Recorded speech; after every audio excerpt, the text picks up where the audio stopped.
And we are live. Hey, we're live. What do you know? Well, welcome to the TechChat Tuesday. I will never say that right, Sujan. I will never say TechChat Tuesday right, except now. You can come up with something different every week. That's all good. Tuesday of Chat with Tech in it. It's Tuesday, June 1st, 2021. I'm Ken Rimple. I'm Snooge Doggy Dog, also known as Sujan Kapadia. Oh, okay. Hey, everyone. What's up? Hey, so first of all, before we get started, a little bit of housekeeping. We are Chariot Solutions. We are hiring. We're looking for good full stack engineers and data engineers. If you go to chariotsolutions.com, you can see our website, and in there, there's an about, which will, get into like hiring, things like that, who we are, careers. But also, we have a blog, and we do a lot of writing on our blog, and it's been there for plus 15 years. We have a new article. We recently launched something called Journal My Health, which is for tracking symptoms, and it's a mobile application. So Tracy Wilson-Rossman and the team has been blogging about that. So talking about how that app works and what it's used for. So if you're interested in how we launched a product, you can check that out. We also have a lot of information, just general tech. Sujan, you want to say something? Sorry. No, I'm saying definitely check that app out if you or you have friends or family, anyone suffering from COVID-19 symptoms or anything else. It's pretty cool in the sense that the idea is writing down, your symptoms and how you're feeling day to day, and noting that down, essentially getting a journal of things happening, and tracking that against other health metrics, and then exporting that out. The idea being that you can hand that information to your primary care physician or whoever is working with you, and they can use that to better inform, what things should be done and whether there's changes that occur. And, I think it's a really good idea. And I think that the export feature is pretty cool. So yeah, check it out. And then we also have, if you go to our YouTube channel, just Chariot Solutions, if I can type it with an S. Tons and tons of information there. Again, dating back, over 10 years of content. A lot of really good stuff. Soon, in about a month, I think, we'll have the ETE 2021 stuff online. I'm giggling because I'm seeing the video the stream we're doing now, and reminding me of Spaceballs when they're watching the movie in the movie. You've gone to Plaid. Yeah. So. Well, anyway, chariotsolutions.com at YouTube, Chariot Solutions, that is. And we have a playlist there, the Philly ETE Super Playlist, which will be updated again with all of our talks in about a month for public. If you've attended ETE, check out your email. There should be an invite there for the private videos until we make them released to the public. Just a ton of stuff there. But anyway, we're here to talk about tech news. And so let's start off. Sujan, I will admit, you've got most of the good news articles this week. But let's talk about the Raspberry Pi Silicon. So RP2040, what is that? So RP2040 is their own chip. So this is Raspberry Pi's own design chip, their first one. It's a pair of Cortex M0 Plus cores, 264K of RAM, and more flexible I/O when it comes to, input, output, and integration capabilities. It's 2 millimeters square on 40 nanometer silicon. Anyway, it's only $1. So as you can guess, it sold out very fast. The whole point of making it available in single unit quantities was to basically help makers get chips, because there's a chip shortage going on. It's really hampering makers' efforts to build things, prototype things. So they're like, hey, why don't we sell this as individual single units instead of volume selling, and maybe help out these smaller makers. But it sold out so fast, I don't know when it's going to be available again. I haven't checked on it, so I'll be checking on that, and I'll probably report back on the next time we have a tech chat. You know what? Do you want one? Mine is sitting on my desk. I realized that's the one I bought about 3 months ago for $1 at Micro Center. Same chip?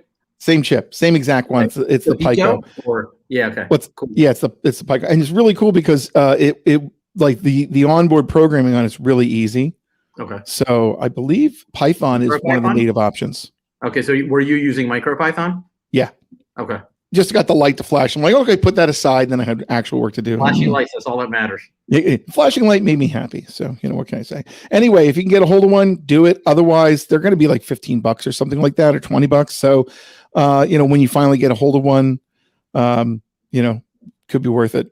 Yeah, I mean, it was nice that they did this and kind of democratized. Hopefully, like, I don't know if they were limiting how many any one buyer could buy, but I guess it's better to sell it individually versus like one company buying all of them up in one fell swoop. Yeah, definitely. Cool. CodeCrafters, programming challenges. This is like an individual developer. We'll have to go to the About page so we can make sure we give credit where credit's due. Absolutely. So scroll down, if you don't mind. I'm trying to remember who this was here. Keep going. Hey, does this guy want to be give me credited? Hold on. Apparently not. It's on one of the pages. Let me find it. Anyway, so while we're looking for that, this is an interesting thing. So I'm sure folks are aware of coding challenges, coding exercises, things like Euler, coding katas. This is coding challenges, but it's taking on something larger where you're building from the ground up existing services or applications or platforms. So this seems to be something in beta, early access. I think there may be a pricing business model behind it eventually. Let me go to the page. But their first one that they're fleshing out right now is, why can't I find this link? Is it not on the run? Oh, CodeCrafters.io. Okay, so it's CodeCrafters.io, and their first one is build your own Redis. So you're going to learn about building from the ground up something like Redis, which for those that don't know it is, a cloud-based, cloud-native, clustered, distributed caching. So if you're familiar with Memcached, this is like that, except that it has a lot more operations and data structures, like sets, lists, maps, and constructs and primitives around that to do things like consensus, things like your shopping cart or session information, et cetera. A lot of uses for distributed hash maps. So they're building this from the ground up, building a TCP server, building a message event loop, building the Redis protocol. And I don't know if there's any other ones available except this one yet. It's interesting. They're counting the number of attempts here. 248 attempts have been made to build this. Different languages are supported: Python, Ruby, Go, Rust, Java, et cetera. So it's pretty cool. And I have to find this person. Yeah. Make sure. This is like building in computer science. It was building your own operating system was a big deal. You learned all the different things you had to do for parsing and compilation and tokenizing and everything else and memory management and, same kind of thing. You're learning a lot of the basics of services, which is great. There we go. Okay. So the person, if you go to, I'm going to just Slack you the link, Ken. Sure. Rohit Paul is his name. Okay. His own website, rohitpaulk.com. And we're flying over here. Drum roll. Yeah, don't worry. I can't pull up the window. There's a whole long technical reason. Oh, wait, here we go. I got it. Rohit Paul K. No worries. Yeah, rohitpaulk.com. Here he is.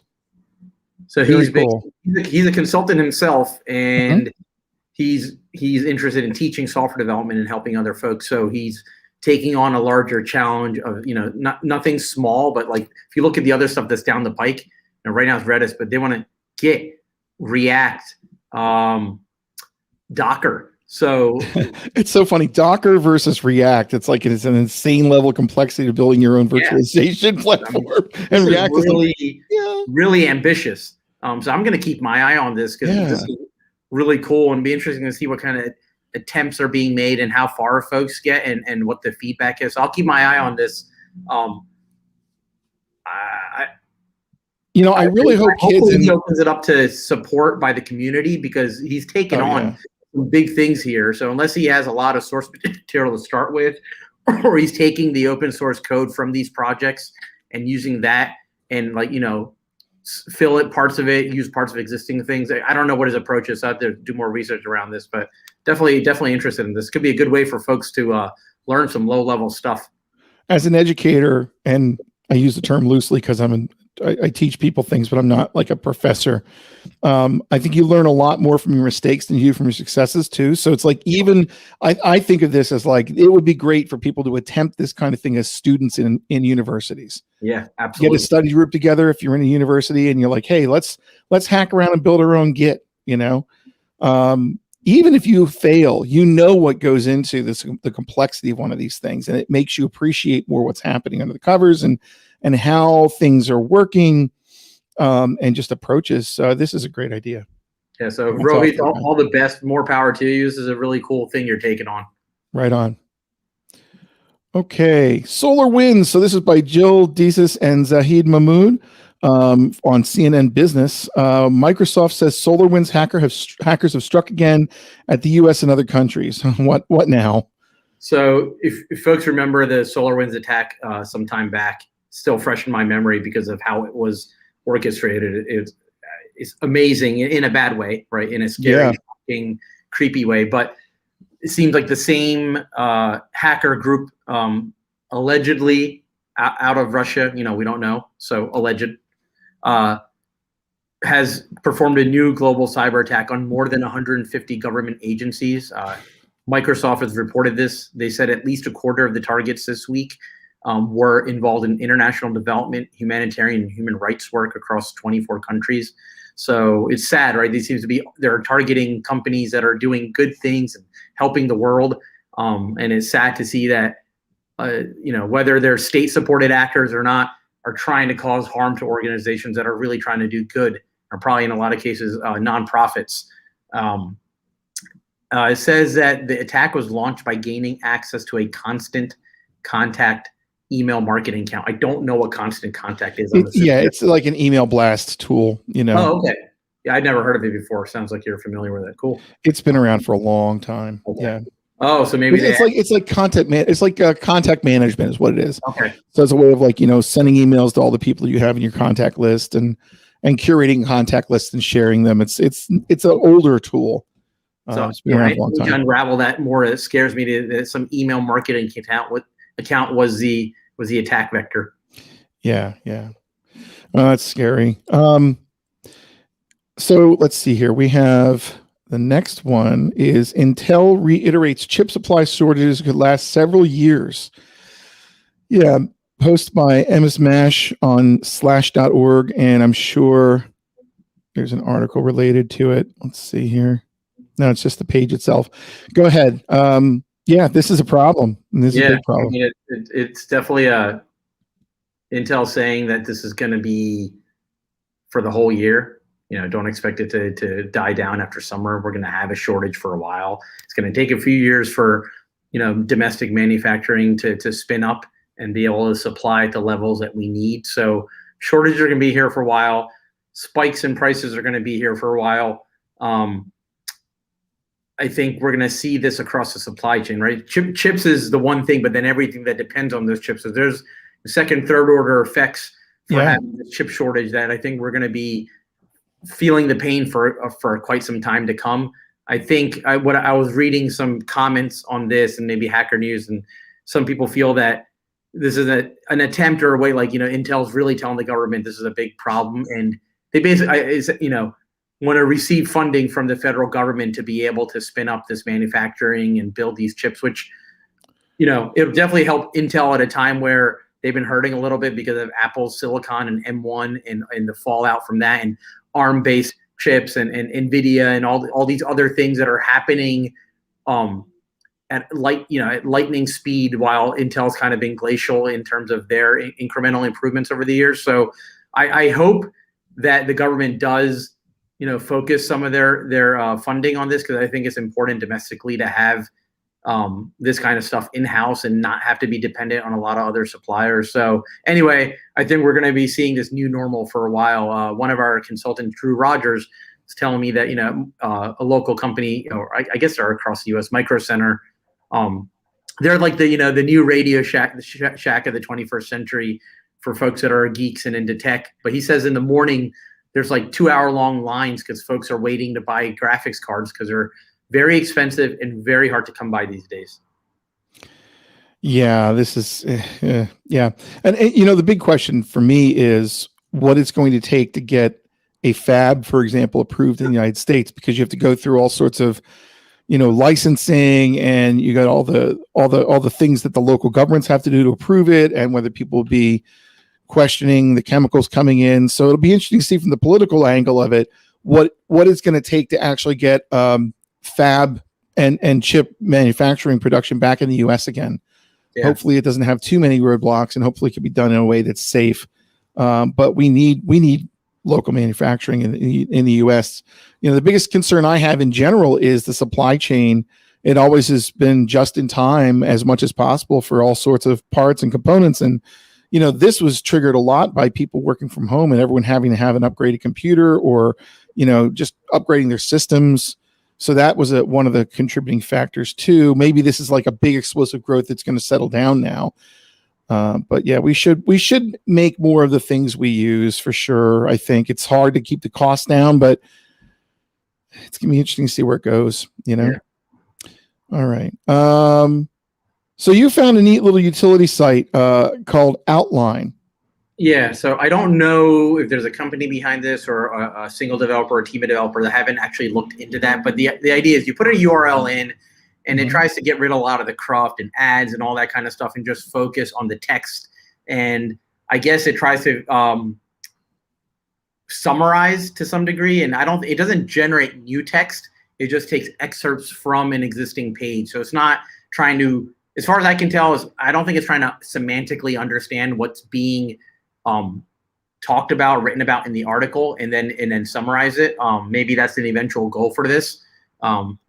I was hoping that it would actually be like an outline format where you get like, top level points. And then if you want to learn a little bit more, you could expand those to get the details underneath. It's not like that really. So it leaves something to be desired, but hopefully, they're trying and they're just gathering more and more data and maybe doing some machine learning in the background to get more information. So the outlining can get better and better. So I had high hopes for it. Didn't meet my expectations, but I'm going to keep trying it every once in a while because it could certainly be useful for if I'm gathering show notes. If I can take each article and run it through this and just have that on the side when I'm talking, that would be super useful to me. Yeah, I'm looking at like the comparison of like just a random article I clipped earlier. I did the same, and I didn't see much of a difference in terms of the actual raw content was the same. If anything, well, it gets rid of all the ads and cruft around the sides, which I could really do without when I'm trying to focus on something having an ad scroll into view. And of course, you could do that with an ad blocker. Yeah, but so if I'm doing like offline browsing and I run stuff through this and save those pages, the stuff that comes out of Outline is more easily savable because there's no less images and stuff like that. So great effort, valiant effort. I mean, I think the goal is worthwhile. So hopefully they can keep working on it. This is like, to me, it's like Pocket. Pocket does the Pocket version of your article. You can view the web page and it strips all the extra. I mean, the one thing I don't like is just a little critique here is they have a nice little colorized style sheet here for the code snippets, and that just gets stripped away. Yeah. So, I guess more for the black and white reading. Okay. So definitely something to check out, this kind of thing. I agree. Like digesting stuff and getting rid of all the junk around it while you're reading it is a nice thing to have. I don't think we're far from AI that can intelligently understand parts of an article and then summarize it. When Google I/O, which we can talk about later, but they had an experimental conversational thing called Lambda, LAMDA, that was like creepy good in certain use cases in being completely conversational independently on its own. And that's just what they've been working on for the last several years. I can't imagine the next 10 years what they come out with. Yeah, situational understanding, right? Very cool. All right, I threw this in here just because it drives me crazy, all the different ways you can do different types of stylings of components. And I would not call myself a superstar designer in any way, shape, or form. I'm a programmer first.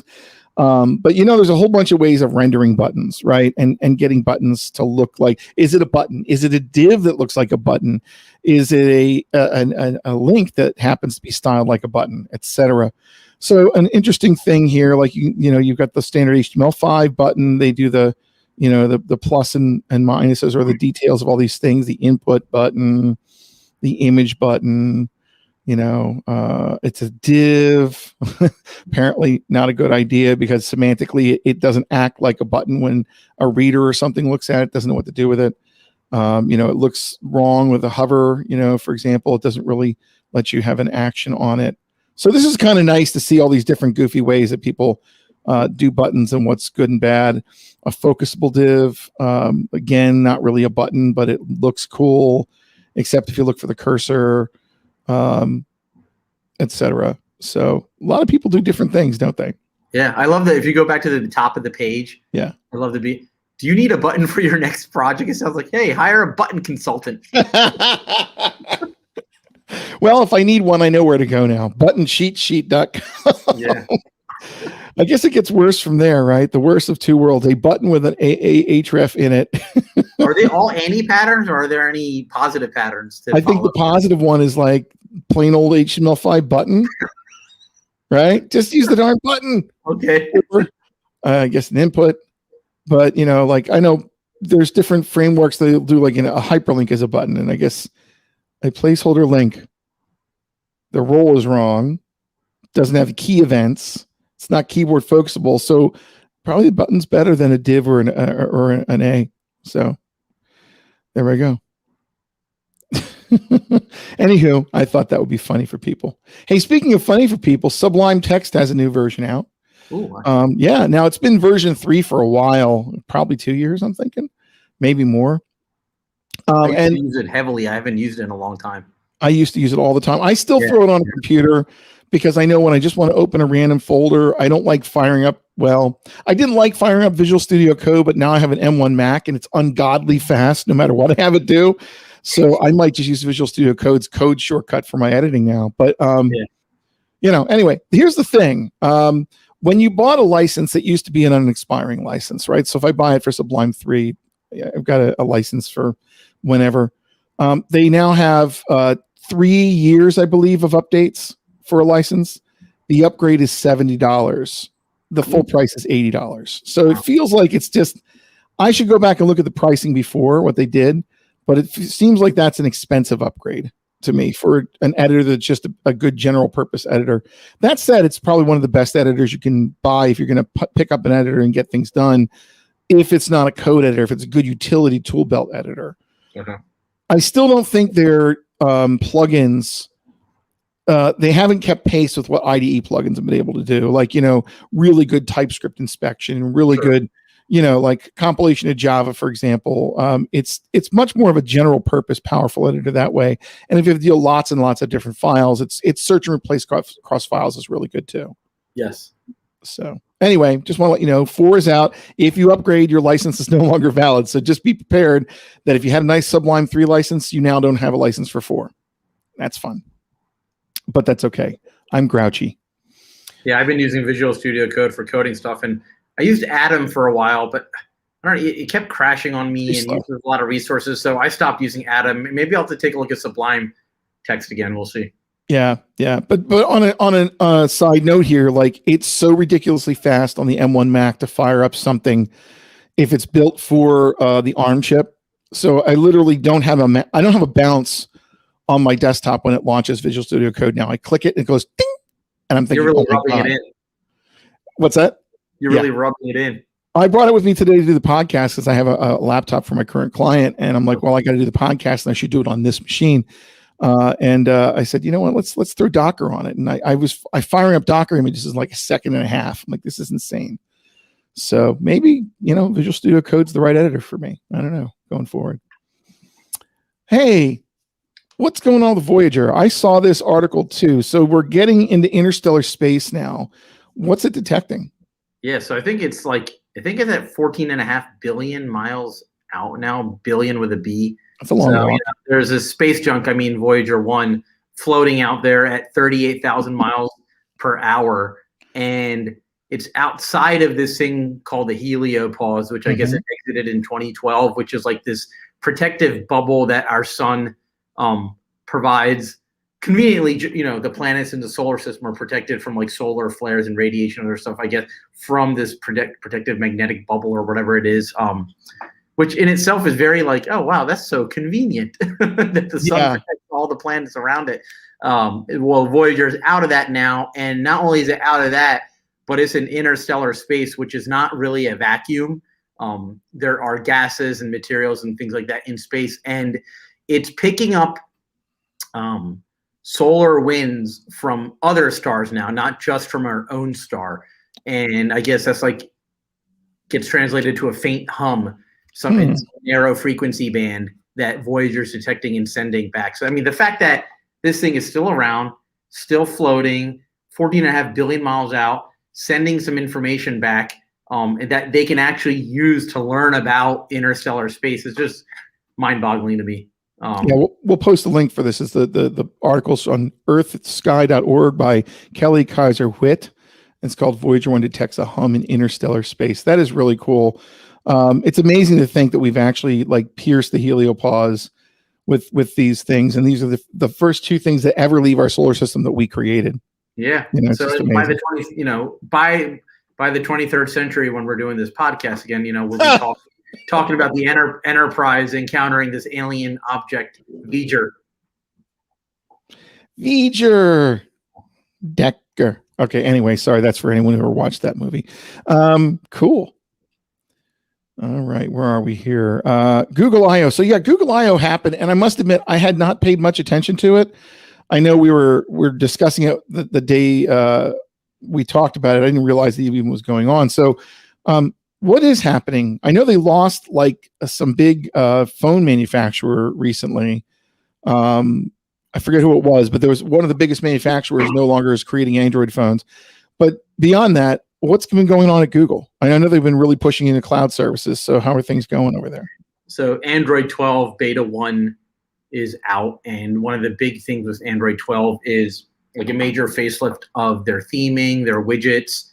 They're going to be introducing a thing called Material U, where I guess you can customize a lot more of the look and feel and color. And there's going to have a utility where you can basically take a photo and it'll try to determine kind of the color palette off of that, and then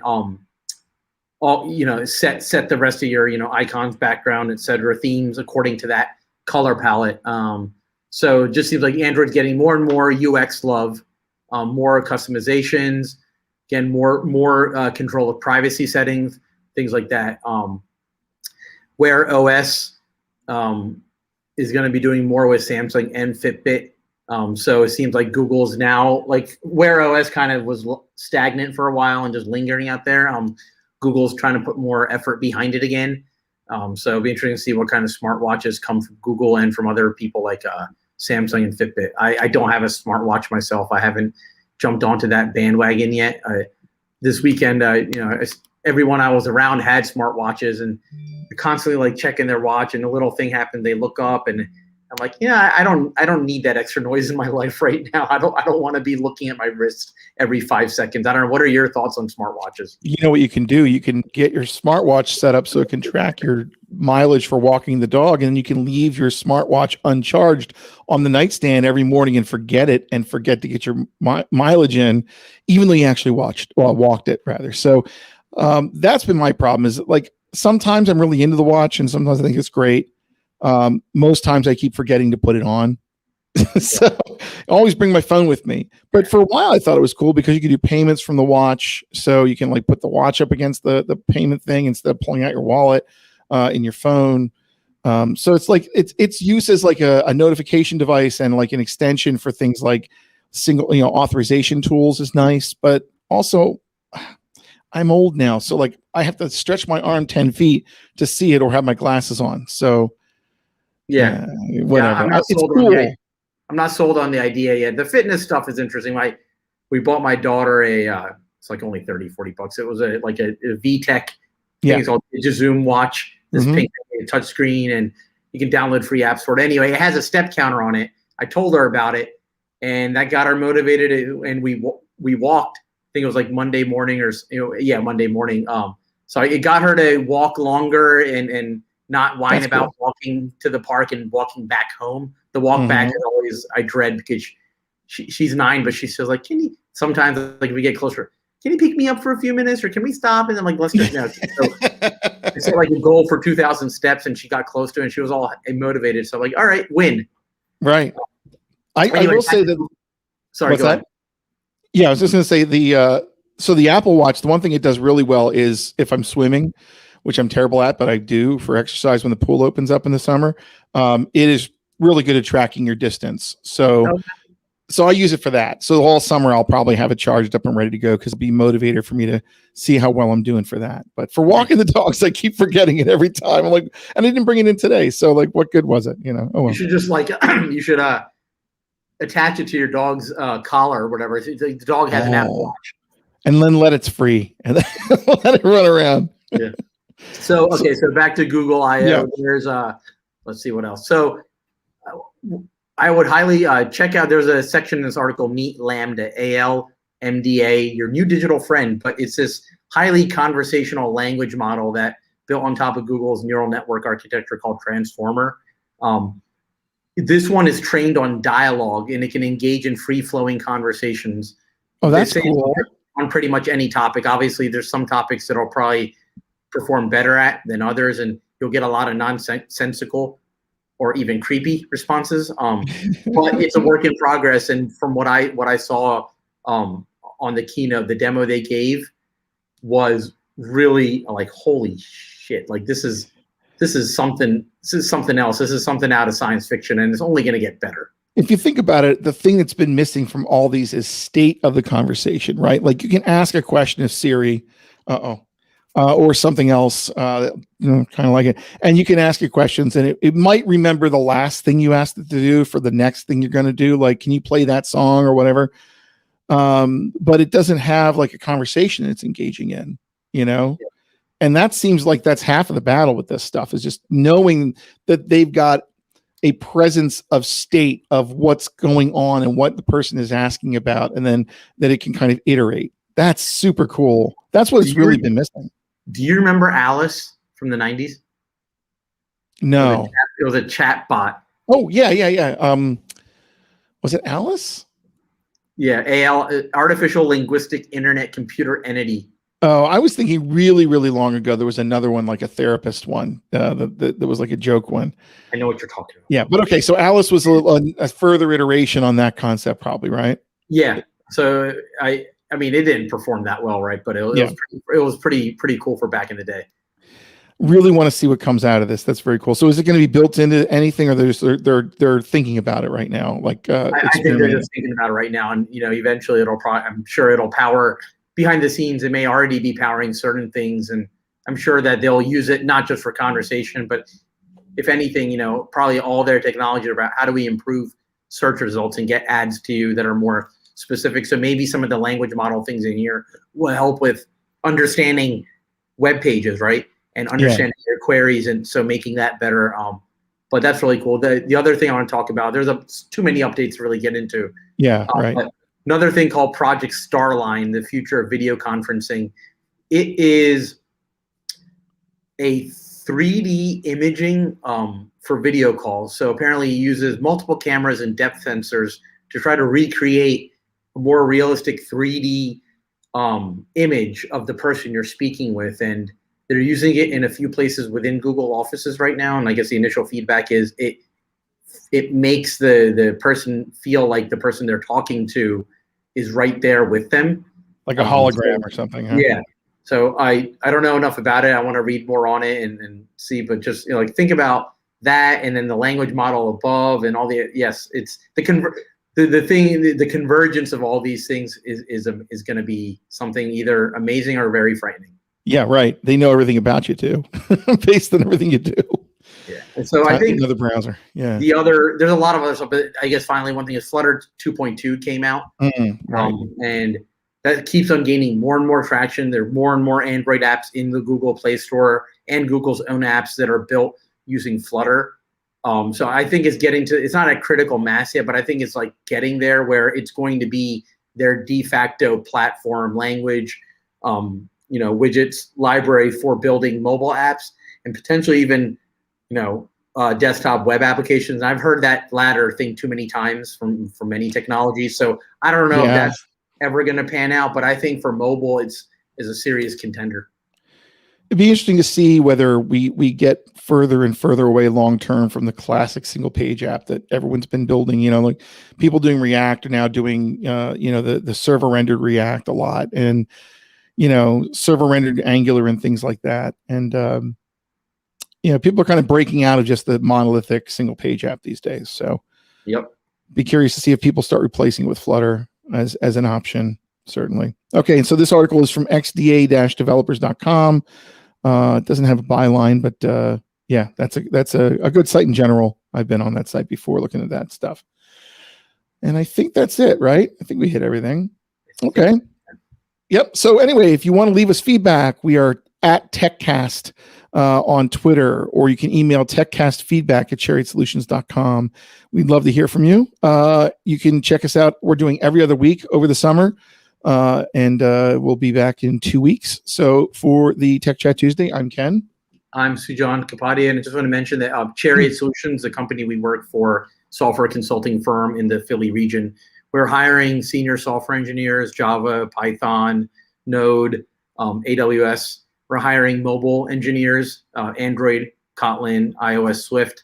We're also hiring data engineers. So although we're in the Philly region, we're expanding, and we're interested in remote engineers as well. So if you're interested, want to learn more, reach out to me or Ken, or check out our website and reach out to us through the website. Yep, Chariot Solutions/careers, or on our About page, you'll find a link for that as well. All right, make it a good week. See you, everybody. Thank you. Take care.